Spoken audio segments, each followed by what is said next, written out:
Доброго вечера. В эфире Прайм на телеканале АТР. Это время, когда мы говорим о наиболее важных темах для Украины, для мира, для каждого из нас и приглашаем интересных собеседников. Сегодня такой собеседник, народный депутат Украины от фракции Европейская солидарность Владимир Арьев. Приветствую вас. Витаю, добрый вечер. Ну, из уважения к зрителям, которые смотрят нас не только в Украине, но и по всему миру, как нам все чаще, так сказать, доводится узнавать, мы решили дать небольшую биографию, давать гостей. И сейчас немножко про Владимира Арьева, а потом продолжим разговор. Владимир Арьев, 44 года, родился в Киеве. Высшее образование получил в Киевском государственном университете имени Тараса Шевченко. Сначала учился на физическом факультете, а в результате закончил институт журналистики. Работал ассистентом корреспондента, затем стрингером украинской и российской служб BBC в Киеве. Работал спецкорреспондентом на Интере, потом журналистом программы ТСН «Студия 1+1». Автор программы «Не провинция» на СТБ. Руководил программой «Закрытая зона» на Пятом канале. В 2007 году начал карьеру политика. Был народным депутатом Верховной Рады 6-го созыва от блока «Наша Украина. Народная самооборона». В следующем созыве был членом «Батьківщины». На парламентских выборах 2014 года победил на Киевском округе 218. Входил во фракцию «Блок Петра Порошенко». На выборах 2019 прошел в Раду под номером 17 по списку Европейской солидарности. Член парламентского комитета цифровой трансформации. Владимир Арьев. Прямо сейчас на АТР. Получилось, как боксеры представили фактически, хотя я совершенно не хочу тебе никакого спарринга. Но есть какие-то неточности, ты говоришь? Там, да, я не був членом партії «Батьківщина», а членом фракції, в яку тоді, як в об'єднану опозицію, бо в 2012 році заборонили блоки, входило 10 політичних партій. В ухо говорит редактор, что все правильно. Вы партию, говорят. Володя говорит, вы партию. Но не имеет сейчас значения, это все исторически уже ретроспектива, на самом деле. Я хочу перейти к конкретике, к сегодняшнему дню. Да, у нас есть Viber в студии, плюс 38073-419-4158. Можете звонить и в прямом эфире господину Арьеву задавать вопросы. И также даже можно по скайпу позвонить atr.tv. Ну что ж, начинаем. И я видел первый день работы Рады отсюда, а ты был внутри Верховной Рады. Вот в чем отличие, прям сразу с первого взгляда, той Рады, а хотя ты сколько же Рад ты насмотрел? Это четвертый. Четвертый уже, да? Ну, давайте вот с той будем сравнивать, с предыдущей. И этой. Вот так, на журналистский даже взгляд, ты же все-таки журналистский, можешь как-то описать это коротко и ясно. Ну, перше, що тепер парламент не місце для дискусії. Я побачив те, що якщо раніше в парламенті було хоч і багато політичних сил, але принаймні йшла розмова. І ті, хто в попередньому скликанні починалося з 5 фракцій, закінчилося 2.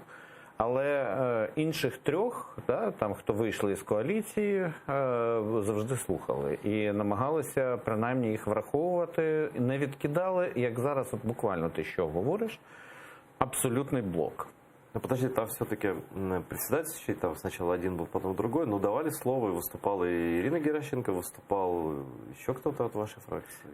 Справа в тому, що давати слово і чути – це різні речі. Тобто, якщо ми вказуємо на грубе порушення регламенту, наприклад, як було при розгляді законопроекту, ми 7203 щодо змін до Конституції в перший день, це ігнорувалося. Ми говорили, що законопроект про змін до Конституції щодо скасування депутатської недоторканності має бути ідеальним. Тому що жодних підстав для його оскарження бути не може. Тому що процедура, як у випадку з законом про мови Колесніченка-Ківалова, вона визначальна для того, щоб зробити висновки і скасувати в Конституційному суді. Оскільки зараз новий закон про судочинство фактично вже нам передбачає, якщо не прецедентне право, то принаймні посилання на попередні рішення суду і відповідно, що судді мають діяти в межах тих рішень, які були вже один раз ухвалені, то можна сказати, що згідно з такою традицією, то закон про будь-який законопроект, ухвалений з порушенням процедури, є вразливим. А что вы считаете, что как раз хотел к этой теме перейти, что этот завтрашнее голосование по неприкосновенности, отмене неприкосновенности, заранее вам кажется, что оно будет неконституционным, вне регламента и с риском отмены? Я розумію, що абсолютно неконституційний процес відбувся в останні дні. Ну, крім того, що там краще конституціоналісти про це розкажуть, але депутати, юристи з усіх фракцій, усіх, крім «Слуги народу», вказували на те, що є велика проблема. Ми говорили, не робіть цього, тому що зробіть це так, як треба. Ну, тобто, щоб не було комар носа не підточив, як кажуть, щоб можна було нарешті з депутатською недоторканністю розібратися. Але якщо ви не хочете, не чуєте, значить у мене одна думка.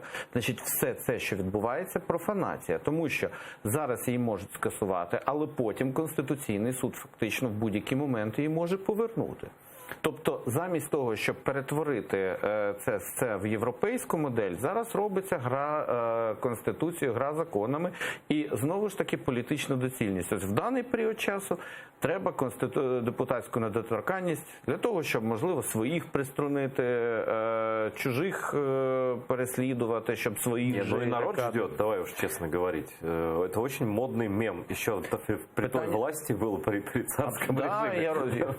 Але, з іншого боку, є депутати в усіх країнах, є буквально кілька країн, в яких депутати повністю взагалі не існують без цього. Але зараз я бачу профанацію цього процесу, тому що на певний період це буде зроблено, а потім, коли це буде навпаки вигідно, тим, хто там, чи по нинішній новій владі, чи тим, хто за ним прийде, це все буде повернуто. Як кажуть, дуже легко повернуто назад. Ми вас почули, але зараз хочемо почути також Дмитра Разумкова, який висловився з цього приводу. Це новий спікер парламенту.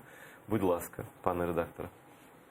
Завтра він не буде занесений до зали, це буде вже наступна сесія, це буде друга сесія Верховної Ради України 9-го скликання. Перша сесія була 29 серпня, ви були тут присутні. Тому я впевнений, що ми не порушуємо жодного закону, і той запит, який є, і ті очікування, які є у українського суспільства про необхідність прийняття такого рішення, вони очевидні. Я сподіваюся, що, якщо не помиляюсь, було 363 народних депутати, які підтримали цей законопроект. І я впевнений, я сподіваюся, що завтра вони так само, а може і більше, підтримують цю ініціативу. Ну и вопрос понятный. Как будет завтра голосовать фракция партии «Европейская солидарность» по вопросу конституционных изменений и отмены депутатской неприкосновенности? Я можу сказати одне, ми за скасування депутатської недоторканності. Але ще раз повторюю, коли цей процес не перетворюється на профанацію. У нас дуже великі дискусії у фракції щодо цього, тому що ми підтримали його в першому читанні, але зараз фактично до другого читання можна було би врахувати ті зауваження, які зробив і Конституційний суд, і Венеціанська комісія. Вони були проігноровані. Так є ж третє читання ще. Завтра, мало того, фактично комітети відбуваються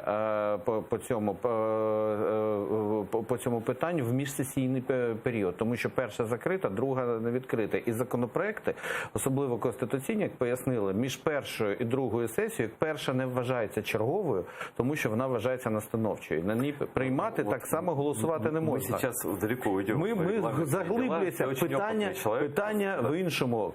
Юристи, які говорять, депутати, юристи, і не тільки депутати, а загалом юристи-конституціоналісти говорять про те, що порушується процедура. Порушення процедури є загрозою для цього законопроекту в майбутньому. Услышав. И все-таки, я так понимаю, что вы все-таки будете заголосовать. Я розумію, що ми завтра, у нас була дуже велика дискусія. Ми хочемо виконати нашу обіцянку і скасувати недоторканність. Але якщо ми є учасниками великої політичної гри, яка є обдурюванням виборців, що на певний період воно скасовується, але потім відновлюється, то, вибачте, у нас є так само думки щодо того, що в такій профанації немає сенсу брати вы будете участь. заявлять, что если где-то не будет исправлено процедурные вещи, то вы будете против голосования? Завтра побачимо на засіданні вранці, як буде йти процес. То есть решения нет пока, как в даному разі рішення немає. У нас була дуже серйозна дискусія, рішення буде ухвалюватись завтра, в залежності від того, чи підуть вони на відверті порушення процедури, регламенту і які передбачені для розгляду змін до Конституції. Давай вот поговорим с нашим обычным зрителем, который не разбирается в деталях принятия решений, о другом немножко, о том, что вообще такое депутатская неприкосновенность и в каком объеме хотят ее снять представители партии «Слуги народа» и в каком объеме эта неприкосновенность разумная, она вообще должна как-то и существовать в каком-то виде, в минимальном хотя бы, чтобы не было политических репрессий. Я много слышал мнение о том, что, что вся история Украины – это история про то, как хотели репрессировать политических противников. До этого, до Майдана так и было, да? Сажали там, и так далее. И неприкосновенность кого-то спасала, кстати, и людей при Майдане спасала депутатов, да? Вот это будет совсем хотят отменить? Или как? Объясни просто. Абсолютно повне скасування будь-якої недоторканності. І, в принципі, в Європі лише одна країна є, в якій не існує депутатської недоторканності ні в якому вигляді, це Голландія. В усіх інших країнах так чи інакше депутатський індемнітет гарантований. Тобто за свою політичну позицію, за висловлювання, за голосування. Депутати так само захищені від маніпуляцій правоохоронної системи. Тобто є статті, по яких депутата можна затримувати в Європі. Це статті на місці скоєння злочину. Убивство, навірно. Убивство, є перелік цих статей. Але якщо щодо депутата намагаються сфабрикувати справи, зокрема, не знаю, можна в чому завгодно звинуватити, є дуже складні справи для економічного, знову ж таки, характеру, навіть не економічного. Є, тут уже краще, напевно, скажуть ті юристи, які в цьому краще розбираються, ті, де треба доводити злочин. Отут якраз депутати захищені від маніпуляцій. Знову ж таки, немає єдиного правила. Немає єдиного правила. Є рекомендація Венеційської комісії. І що вони говорять касательно відміни неприкосновенності в українських реаліях? Венеційська комісія не рекомендує скасовувати повністю, і так само Конституційний суд висловив такі зауваження, що нам потрібна європейська модель захисту депутатського. Тобто це не імунітет, а індемнітет. Можливо, індемнітет розширений, враховуючи ризики. Очень умно розмовляєте, Окей. Владимир. Що таке імунітет і чим відрізняється індемнітет? Імунітет – це захист від кримінального переслідування. Індемнітет – це захист депутата за його політичну позицію. Імунітет, як вже казав, не дозволяє взагалі або частково депутата притягати до кримінальної відповідальності без відповідних процедур. Індемнітет це дозволяє, але має, скажімо так, систему захисту, якщо депутат має політичну свою позицію, відмінну від тої, яка належить більшості. Грубо говоря, если депутат оппозиционер, в принципе, да, его нельзя просто так, как обычного человека, взять, дело открыть и длись оно там годами. Це не просто, тут опозиціонер чи не опозиціонер, тому що людина із коаліції теж може мати свою незручну для тих, хто там цією коаліцією керує. Но кто определяет, что это политическое преследование? Вот как это определить? Це можна чітко, абсолютно визначити, якщо розбирати кожен окремий випадок. Але але під кожен окремий випадок Конституцію і закон про статус народного депутата не випишеш. Тому треба чітко розуміти, виділити групу статей, які є, то, що називається місцем скоєння злочину. Ну, безусловно, да. Ну, от, наприклад, грубо кажучи, можна депутатам звинуватити в сутенерстві, да? І все, затримуєш і все. Не доведено, ні. Ми підозрюємо. Да? А что, разве в таких случаях его посадят? Да, особливо зараз, якщо розглядається законопроект, що навіть в деяких варіантах, що скасовується застава. Это, наверное, только по очень тяжким статьям. Ні, якраз ні. Скасовується застава. Тобто у нас виходить зараз взагалі цікава ситуація, є пропозиція скасування застави за певними рішеннями, і я просто ще не читав, але от уже є інформація, що застава фактично відходить. Але у нас виходить за тероризм, згідно з рішенням Конституційного суду, треба випускати з в'язниці, а, наприклад, звинувачення можна яке завгодно сфабрикувати для політичної опозиції. Ризик в Україні дуже великий. Скочування до того, це країна з несталою демократією. А з політичних мотивів фактично взяли і кинули в тюрму на кілька місяців, то в кращому разі. Тому нам дуже зараз Венеціанська комісія за законодавство через право, і, власне, сам Конституційний суд України вважає, що нинішній законопроект, його треба приймати із поправками. Ну, а будут поправки? Есть вероятность внесения поправок? Я не думаю, що будуть поправки. Зараз включився такий зелений бульдозер, який вважає, нікого не чує і вважає, що ось треба, значить треба все зробити. Інша справа, що це закінчиться потім, якщо починають порушувати права одних, завжди це закінчується порушенням прав інших. І ті, хто вважає сьогодні, давайте цих депутатів нарешті, зараз ми їх зметемо, то вибачте, наступними будуть, завжди бульдозер спускається вниз. І потім права громадян буде нема кому захищати. С другой стороны, я понимаю Зеленскую партию «Слуга народа». Почему? Потому что они берут, действительно, скажи, кого это не бесило? Вот меня это тоже бесило.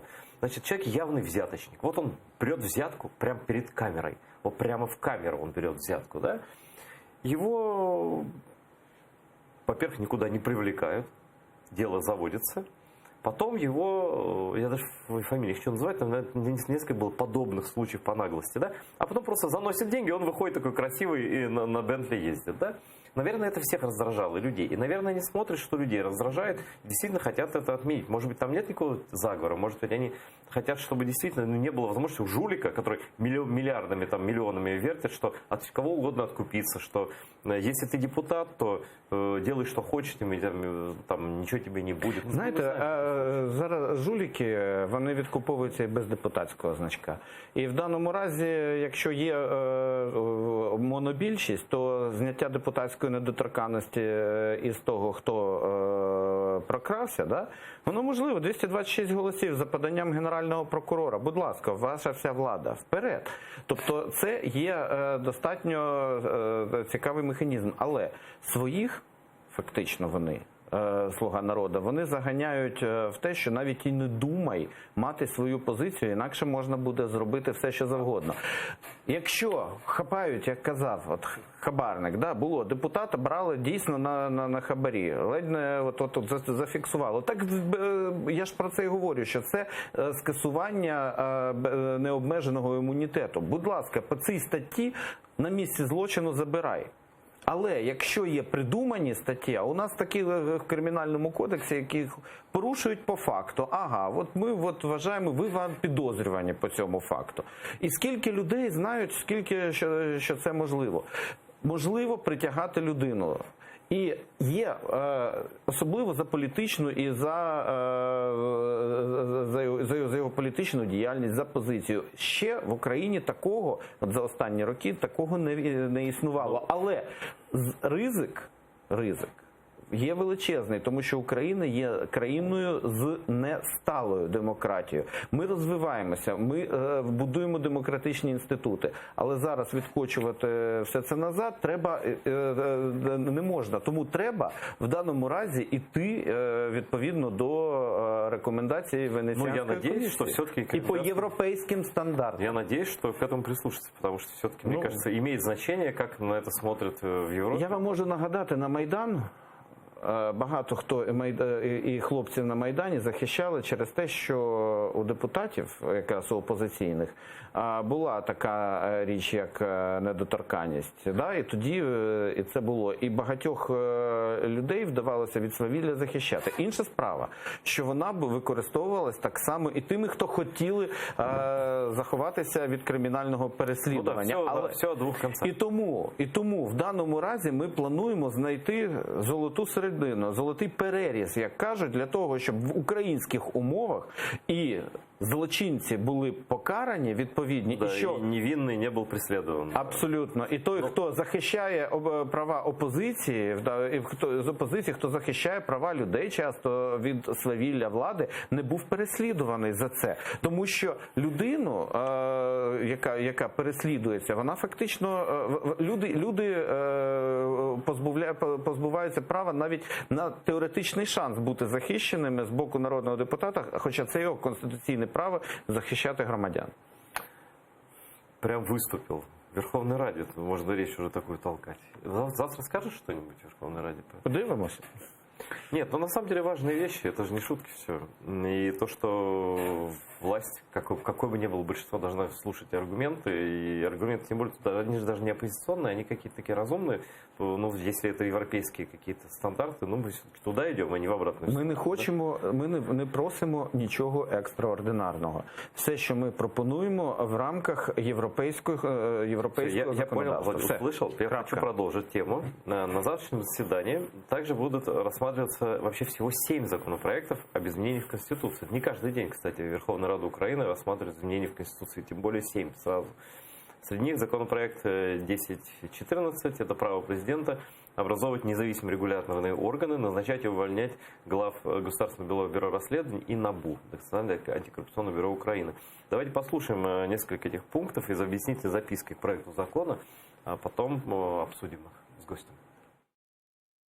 Мета і завдання законопроекту. Метою запропонованих законопроектом змін є оптимізація повноважень глави держави з метою закріплення за ним реальних повноважень щодо утворення незалежних регуляторних органів, Національного антикорупційного бюро України, призначення на посади та звільнення з посад членів незалежних регуляторних органів, директора Національного антикорупційного бюро України та директора Державного бюро розслідувань. Фінансово-економічне обґрунтування. Реалізація закону, про проект якого йдеться, не потребуватиме додаткових видатків Державного бюджету України і місцевих бюджетів. Прийняття закону не потребує проведення всеукраїнського референдуму та, відповідно, виділення коштів з Державного бюджету України для його проведення. Прогноз соціально-економічних, політичних, правових та інших наслідків прийняття закону. Прийняття закону сприйматиме оптимізації повноважень глави держави у сфері утворення незалежних регуляторних органів, Національного антикорупційного бюро України, призначення на посади та звільнення з посад членів незалежних регуляторних органів, директора Національного антикорупційного бюро України та директора Державного бюро розслідувань. Ну вот, в принципе, ясно, о чем речь идет. Сейчас руководители этих органов назначаются, НАБУ и ГБР назначаются Верховной Радой, правильно понимаю? Ні. А как? Є конкурсна комісія. І насправді те, що зараз відбувається, це відбувається узурпація влади. Починаючи з 2014 року, повноваження президента були зменшені. І то суттєво зменшені. Ну, крім того, що скасована була це незаконне повернення Конституції з повноважень президента. Комісія була із 3 сторон, так? Є комісія, яка призначається президентом, Верховною Радою і громадськістю. І в даному разі Крім того, ДБР – це суто повноваження Кабінету міністрів України. Тобто це зазіхання на конституційні А повноваження. речь идет о том, чтобы в Конституции прописать прямое директивное право президента, назначать глав этих двух органов. Одно из них занимается масштабной коррупцией НАБУ, да? А ГБР, что там главное? Це Державне бюро розслідування. Ну, Це розслідування. Там це ті, хто ведуть розслідування по всім питанням зараз. Оскільки це розслідування від Генеральної прокуратури, від органів прокуратури було ліквідовано. Ну, это фактически два сильнейших органа. Так, таких. і це президент фактично одноосібно підпорядковує собі.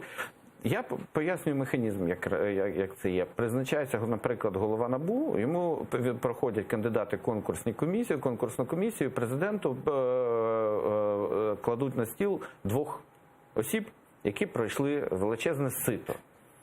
І він обирає одного з двох. В даному разі на цьому його повноваження закінчується. Якщо президент буде обирати, кого він захоче, то він фактично отримує контроль над НАБУ. Тому що в даному разі закон змінити набагато легше, ніж Конституцію. В Конституції конкурсна комісія зараз не прописана. Що це означає? Це означає, що НАБУ переходить під контроль президента України. Якби це було при Порошенкові, вже гвалт стояв такий, що за обрієм було би чути. Зараз чомусь тиша. Але якщо це буде ухвалено, незалежність НАБУ – це головна умова угоди про спрощений візовий режим. Або так то, що називають НАБУ від всіх ветвей. Нема незалежності НАБУ, нема, ну і ще не немає, але принаймні це суттєва загроза для безвізового режиму. Абсолютно. А як це може виражатися зі сторони Європи? Вони можуть сказати, що ми призупиняємо безвізовий режим цілком, це передбачено в угоді.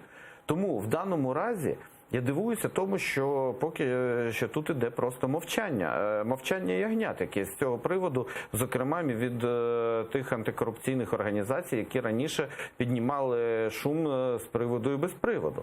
Тому що зараз іде фактично загроза узурпації влади над НАБУ.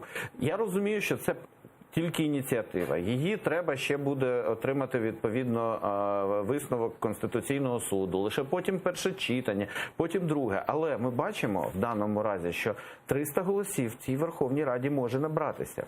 І я дуже сильно сумніваюся, що посилення президентської вертикалі зараз, воно особливо концентрація силових органів в своїх руках, призведе до більшої демократії в суспільстві. І до позитивних моментів, тому що безвідносно до імені президента, безвідносно, ми не знаємо, кого можуть обрати зараз, там, через 5 років, чи раніше, чи через 10 років. Ця людина отримає необмежені повноваження. Ця людина отримає, тим більше ще й президент Зеленський захотів забрати під себе Національну гвардію України. Це хорошо чи плохо, по-вашому? Я в даному разі вважаю, у нас президент – це глава держави, але є виконавча гілка влади, яка є Кабінетом міністрів, є законодавча гілка. При тому, що посилюють президента як суттєво і забирають повноваження у Кабміна, в тому числі і послаблюють Верховну Раду, а у нас була все ж таки парламентсько-президентська Я про Національну гвардію України хочу уточнити. Ну, в даному разі я вважаю, що це є дуже дискусійне питання. І в якому вигляді воно є. Ну, наприклад, коли була така ідея від Петра Порошенка, то вона дуже сильно критикувалася. Тут понятно, что это речь идет на Национальной гвардии Украины. Это структура военизированная, которая подконтрольна министру внутренних дел. От него хотят забрать, я правильно по-простому, і передати под президента. Вона була фактично, ну, як і під керівництвом міністра внутрішніх справ, але так само вплив на неї мав на призначення і президент України. Тобто там була збалансована структура. Зараз фактично забирають під себе. Но это вот фактически забрать из-под Арсена Борисовича Авакова. Ми говоримо про ім'я чи про інституцію. Ми не пишемо закони під імена. Повірте, це, якщо ми так будемо, це совок, С другой стороны, ведь сам русский Владимир Зеленский мир. говорил, что, Ми маємо что писати... я один срок хочу быть. Да, а правильно, а хто скаже, що буде за Зеленським? Ви впевнені, хто Даже буде? еще, Можете? чтобы принимать все законы вообще, нужно подумать, а кто будет после него. Да? Серйозно, впевнений, хто буде за Зеленським? Нет, я не знаю. І я не знаю. Я не знаю. І хто би сказав в 2014 році, що наступний президент Зеленський, я думаю, дуже мало людей, майже одиниці, сказали, що ну, може окей. Один человек у меня в студии был, Виктор Бондаренко, который сказал об этом Окей. очень Тому рано. нам треба писати закони не під Авакова, Зеленського, а під систему, європейську систему. І європейська система, якщо ми рухаємося в Європу, вона передбачає баланси, а не концентрація влади в одних руках. Еще две новости по комитетам. Начать с тебя или не с тебя? Ну, давай с тебя начнем. Ты раньше был все по международным делам всегда. А зараз все не так. А теперь Владимир Арьев, член Комитета Верховной Рады по вопросам цифровой трансформации. Такого в Раде еще не было. Ни цифровой трансформации, ни комитета по цифровой трансформации. Что это такое и как комитет будет работать? И ваша роль в этом комитете, Владимир? Ну, я поки що звичайний член комітету, і я розумію, що, можливо, це дивно, але я в IT-сфері, якщо я не є фахівцем, але принаймні у мене, я дуже хочу принаймні стежити за тим, що відбуватиметься в так званій диджиталізації країни. Тому що це ж не тільки IT, це ж політичні намірення, це абсолютно. Це переведення країни в цифровий режим. І отут якраз можливі в тому числі і порушення прав людини. Тому що ти там хочеш мішати слугам народу реформувати страну? Чому заважати? Навпаки, допомагати, але принаймні не давати робити помилок. Я очолював в парламентській асамблеї Ради Європи комітет з питань культури, науки, освіти і медіа, в який в тому числі входила і цифрова складова на віддання комітету. І ми готували в тому числі рекомендації по діджиталізації суспільства і digital governance, тобто цифрове урядування. Тим більше ти знаєш, як це в Європі. От як я, чесно кажучи, на комітеті, коли перше засідання було, я побачив, що якраз на комітеті вони якось нормально реагують. І там подивимося. Же люди спецы, кстати. Тот же Арахамия, он же спец в IT-сфері. Ну, він не в комітеті. Я пішов з комітету по закордонних справах, тому що я зрозумів, що з нинішнім очільником я співпрацювати не зможу через те, що через зверхнє і особисто до мене хамське ставлення. Хто це? Ну, я не хочу. Богдан Яременко. У нас з ним вийшло, я його покритикував, він мені нахамив. Я розумію, що сфера закордонних справ, тим більше, що зараз, вона настільки чутлива, що робити з неї конфліктну зону я не маю права, тому що зараз, оскільки у нас... Тобто лучше пусть в комітеті буде одно мнение з України. Ні, хай чому? Від нашої фракції пішли туди Іра Геращенко і Марія Іонова. Я вважаю, що вони в принципі, вони гідно представлені. Вони, як і ти, теж в СПС все время були. Так, і я вважаю, що вони гідно представлені. Просто я не хочу створювати конфліктних в такому чутливому напрямку, як зовнішня політика. К внешней политике еще вернемся. А не хотел податься в комитет по свободі слова? А от мене і подавали. І від нашої фракції подавали. Але я розумію одну річ. Коли «Слуги народу» віддали цей комітет в опозиційному блоку, в квоту, і погодилися на Нестора Івановича Шуфрича, я розумію одну річ. Свобода слова і Нестор Іванович Шуфрич настільки різні, майже, це як матерія і антиматерія. І в даному разі, щоб там Нестор Іванович не говорив про те, що він готовий захищати всіх, я дуже пам'ятаю. Він сказав, 112 News One, він же прямим текстом він говорив, але я абсолютно впевнений, я знаю просто ці речі з 98-го року, як він вимагав мене звільнити з телеканалу «Інтер» за те, що я записав під час повені на Закарпатті інтерв'ю з тим, хто був його там, коли на Закарпатті Знает не понаслышке, да. Звідки, да, називається, ну от як це? Причому абсолютно не політичний А ты встал, сюжет, сказал в це- Раде, вы кого вообще ставите? Он цензурой занимался. Коли ми публічно заявили свою позицію, ми позицію свою заявили не один раз. Так, наша фракція сказала. Але коли ми зрозуміли, що на етапі підготовчої групи, що рішення буде, і що «Слуга народу» буде проводити і наполягати на тому, щоб Шуфрич залишився головою комітету, то я сказав, я в глумі над свободою слова, і фактично в цьому фарсі я брати участь не буду. А кто еще в том комитете? Тільки «Слуга народу» і Шуфрич. Какая веселая компания. А что они будут слушать? І А чё они у него спросят? Батьківщина відмовилася Ага, грати то есть все навіть. были против, только правящая партия, как бы они отдали этот комитет им, да? Так. А вот глубинный смысл. Все-таки Після Шуфрича звідти пішли, там мали бути я і, Ну, просто Шуфрич і дійсно, представниця, да. і від Батьківщини. Ми відмовилися брати участь в Ну цьому смотри, комітеті. вот в чем, ты же анализируешь тоже, не только участвуешь, вот в чем глубинный смысл ставить такую одиозную фигуру, близкую к человеку, который является, ну, как сам Зеленский уже несколько раз говорил, чуть ли не врагом, ну, говорил же он, да, и про эти каналы, и про российское финансирование намекал, и про все, и ставить этого человека, голосовать за него в комитет по свободе слова, я просто вот логики не улавливаю, зачем, как громотвод, чтобы он был, как что, вот я не знаю. А журналістам мало вказали зараз на двері? І від голови адміністрації президента про те, що не потрібні. І багато було інших речей. Да я даже не про это, Володь. Ну зачем он... Це ставлення... Вопрос, зачем он нужен там? Вот такой человек, зачем там нужен? Це просто фактично показати журналістам ставлення до них. Но это же не только там. Всі функції Комітету з питань свободи слова і засобів масової інформації, переважно вагомих функцій, зокрема по ліцензіям, по частотам, вони були передані в комітет, який очолив Олександр Ткаченко, колишній генеральний продюсер канала Коломойського 1+1. Отлично, тогда зачем этого одиозного товарища тащить? Тому що залишився Комітет з питань свободи слова для захисту журналістів. Куди журналістам звертатися, якщо до влади? Тільки к Шуфричу. Тільки туди. Журналісти не приймають Шуфрича. Ось, будь ласка, все. Я ж кажу, це от таке от зневажливе, демонстративно зневажливе ставлення до журналістського середовища. Тролінгом таким, да? Ну, це досить це не тролінг, це пряма і свідома образа.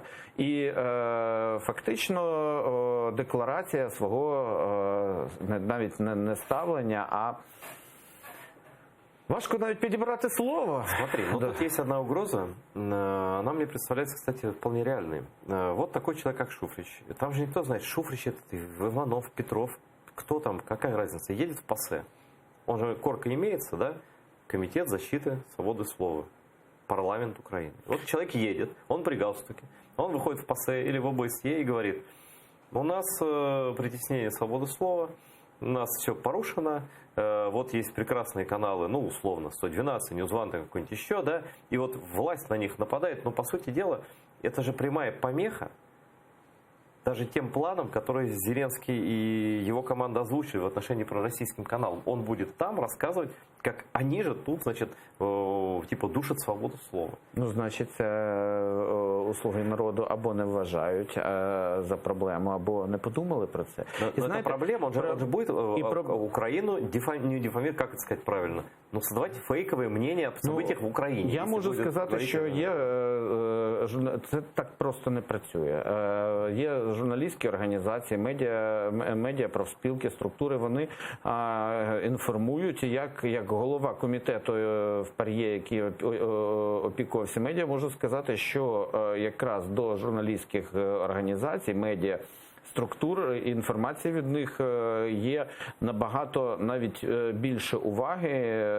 Вона принаймні дуже, інформація від журналістських структур приймається, ну, на рівні з офіційними. І причому це стосується не тільки України, а всіх Ну, дай країн. Бог так, но просто... Тому що там приймається офіційна сторона і приймається сторона журналістів. Завжди. І всі розуміють, зокрема, про персона Кстати, я сказал, что завтра там буде... создадут профсоюз журналистов, отверженных и униженных, затравленных журналистов пророссийских каналов, которые вместе с Нестором Шуфричем пойдут рассказывать в ПАСЕ, как кровавый режим диктатора Зеленского душит свободу слова. Може бути все, що завгодно. Але це проблема Зеленського, і це його прорахунки мають бути. Тому що якщо він запустив Шуфрича в питання свободи слова і його люди, значить вони або цього свідомо хотіли, але, скажімо так, применшити рівень журналістів, але просто не прорахували наслідків. Не завжди. І отут, якраз щодо цієї влади, у мене якраз найбільше питань. Наскільки далеко вони дивляться? Бо поки що рішення, які ухвалюються, і подаються, є короткозорими. Є дуже правильні рішення, які от сьогодні озвучені в плані економіки і фінансів. Похваліть, пожалуйста, як опозиція може похвалити? Абсолютно. Абсолютно. За ринок, вільний ринок землі я був переконаним прибічником. Валютна лібералізація і так далі. Фінрозслідування, які концентрують у себе всі повноваження щодо фінансових справ, забираються з інших органів. Це дуже добре. Але якщо включати турборежим, то можна влетіти в турбохалепу.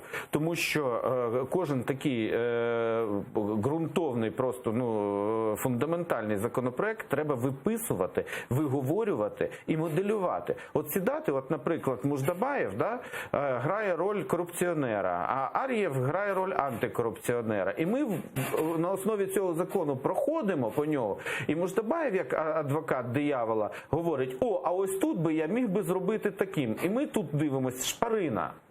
Шпарина, тим більше, що... Ти вважаєш, що спішить в будь-якому випадку так сильно не требується? Не просто так сильно, а в таких законопроектах фундаментальних це треба їх проговорювати. Да. Математично прийняти їх можна в будь-який момент. І отут, я кажу, ідея чудова щодо економіки, але добрими намірами, як відомо, куди йде дорога часто. Просив похвалити партію «Слуга народу» і я просто застерігаю, я бачу просто швидкість, яку взялися.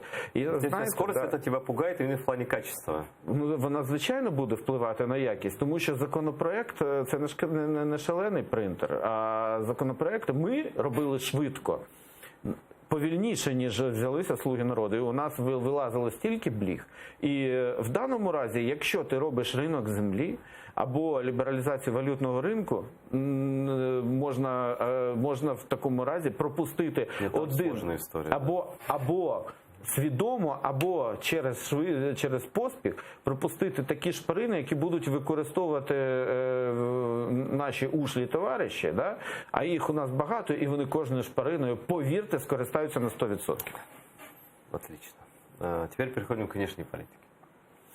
Ну, во-первых, я честно скажу, что я был немножко даже удивлен. И, в принципе, я считаю это правильное решение, что Дмитра Кулеба призначила вице-премьером с питань евроатлантической европейской интеграции. Ну, человек прям в теме. Он знает все их требования европейские. Он много мне о них рассказывал. И на эфир на ТР часто приходил. Просто знаешь, что человек знает, о чем идет речь, какие требования к нам Европа предъявляет, и за что может в том числе и наказать, вот как ты говоришь, эти критерии какие-то там, даже по независимости каких-то органов. То есть знает процесс в нем. Я, к сожалению, не знаю Вадима Пристайко, нового министра иностранных дел. Не знаю, ты, может быть, расскажешь? Я с ним знакомый. Да, я слышал от прежнего министра позитивные слова о нем, как о профессионале. Он человек, который работал в НАТО, да, он в НАТО же работал. Вот. Но меня заинтересовало его выступление в Верховной Раде, когда его утверждали. Я хочу обсудить один момент про то, как мы будем заканчивать войну и как это видит министр иностранных дел України, только що назначений. Як ви знаєте, президент запропонував низку компромісних кроків, в першу чергу спрямованих на відновлення зв'язків з нашим власним народом, який опинився за лінією дотику. Ціною значних зусиль перезапущено процес обміну полоненими. Відновлюються сполучення в одній з тестових ділянок Станиці-Луганській. Відбудовуємо, де це можливо, інфраструктуру і забезпечуємо соціальні виплати. Ведеться робота із створення системи активного інформаційного супротиву. Хочу вірити, що ці кроки за підтримки міжнародного співтовариства дадуть знаки, і ми зможемо відкрити нову сторінку мирного процесу. Якщо процес піде далі, будемо шукати і будемо думати над наступними кроками. Над модальністю повернення людей до мирного життя, проведення виборів, амністії, зняття торговельних обмежень, відновлення повного контролю над нашими кордонами. Зараз не так важливо, як ми це будемо робити, чи через запрошення миротворчої місії, чи шляхом виконання Мінська. Критично важливо інше. Ми маємо на це півроку. Я націлю дипломатичну службу на цей піврічний термін. Вторым вопросом будет вопрос о самом Вадиме Пристайко, раз ты его знаешь лично. Но первый вопрос. Я не понимаю, может ты понимаешь, откуда взялся срок полгода на мирное решение конфликта на Донбассе? У мене є припущення з цього приводу, але я краще поки що поспостерігаю, тому що це надзвичайно такі чутливі матерії. Я не вважаю, що в даному разі треба ставити обмеження у часі, треба стати в обмеження в умовах. Тому що мир і капітуляція – різні речі. Якщо нам сьогодні фактично імплементацію Мінська нав'язують однобічну, то це не в інтересах України. В Мінську має бути Мінська карта, вона дорожня. Да? І якщо рух іде, рух має йти з двох боків. І ніяк інакше. Ніяк інакше. Тобто я розумію, що є дуже велика... Я так розумію, я скажу так, півроку це в інтересах деяких наших західних партнерів. Наприклад, Франція. Я не буду уточнювати, давайте так, подивимося, тому що і не тільки. Я в даному разі бачу одне, вони хочуть позбутися проблеми головного болю. Забыть про Україну. Але півроку це означає те, що можна буде щось вирішити, причому з дуже великими ризиками для майбутнього України на Донбасі, але півроку це означає, що забудемо про Крим на багато років.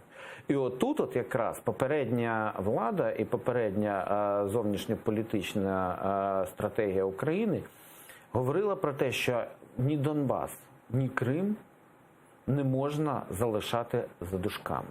А тут я боюся, що за дужками можуть залишити Крим. І добре, що президент Зеленський в своїх виступах постійно говорить про звільнення Криму. Я вважаю, що якщо крім слів будуть і справи, і Донбас, по-перше, стратегія повернення буде не на шкоду Україні, тому що потрібен транзитний період. Ви розумієте, що якщо там зараз в один момент скинути все, скільки там... Я взагалі в це не вірю. Ну, прошу прощення. Окей, ну ми маємо, це наша земля, але завжди є транзитний період, перехідний період, тому що туди насовували зараз ворожих елементів стільки, ми ж говоримо. Вопрос такой, мне кажется, Путина спросить забыли. Мне кажется, вот как-то Путин вот не хочет отдавать никому Абхазию и Южную Осетию, и как-то вот он не отдает. Ну, в даному разі,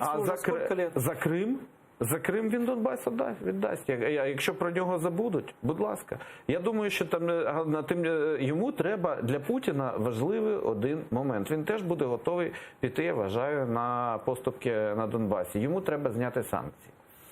Якщо Захід готовий в тому числі забути про Крим, якщо,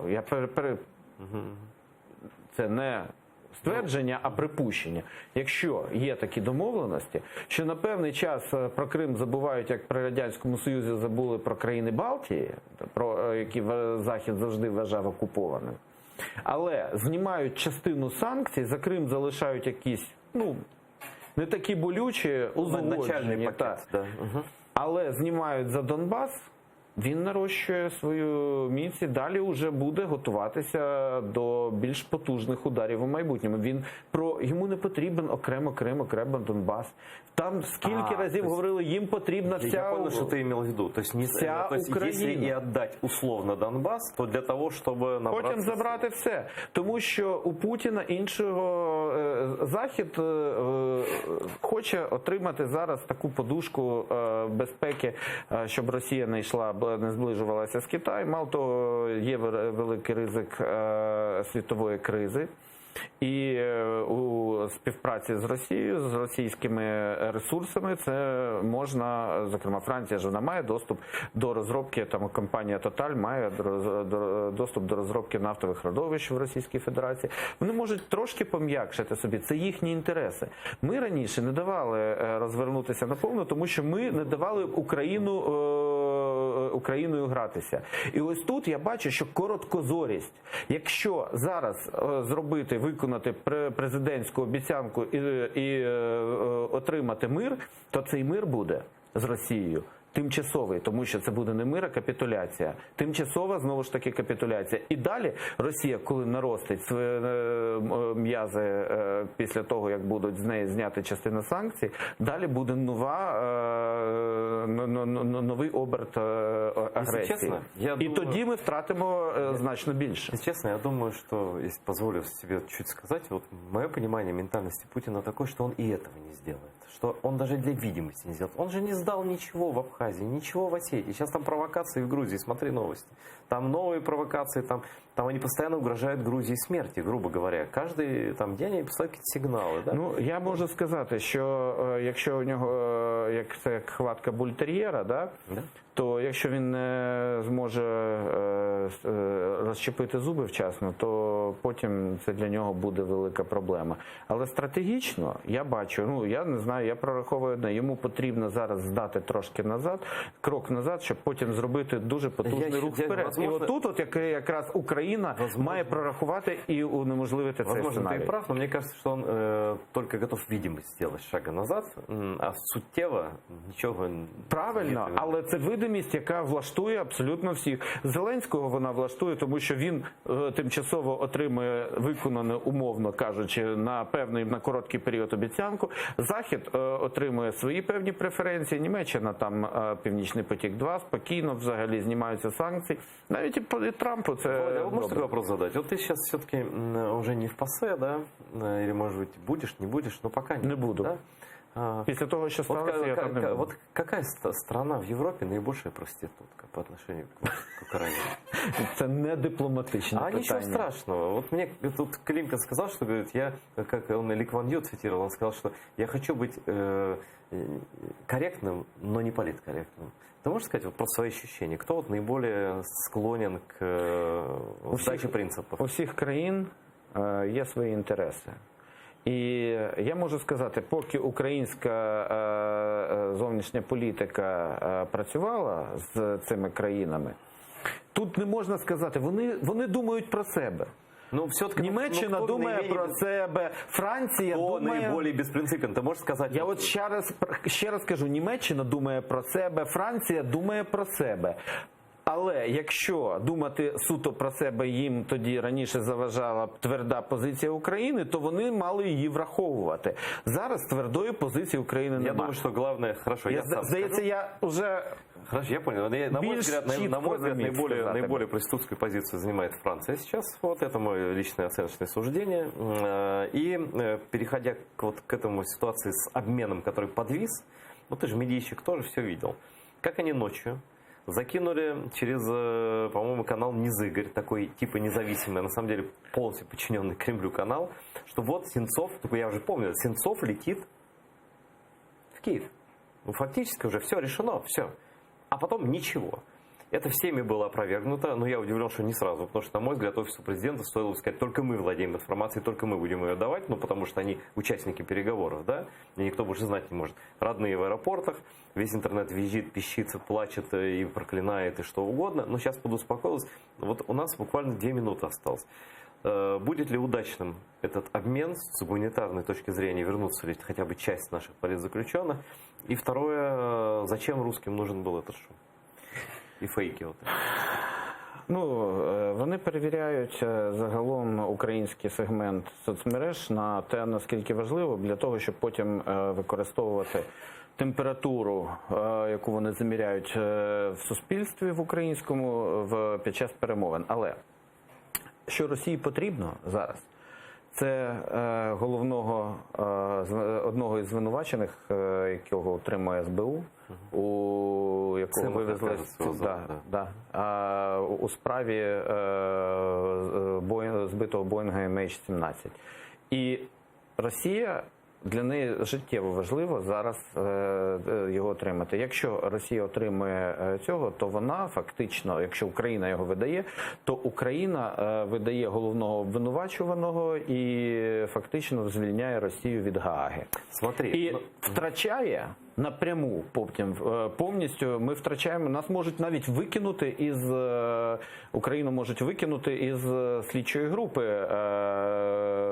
міжнародної слідчої групи по MH17, тому що вони підозрюваним здають головного учасника цього злочину, який вже ідентифікований, мало того, він перебуває під юрисдикцією слідчої групи.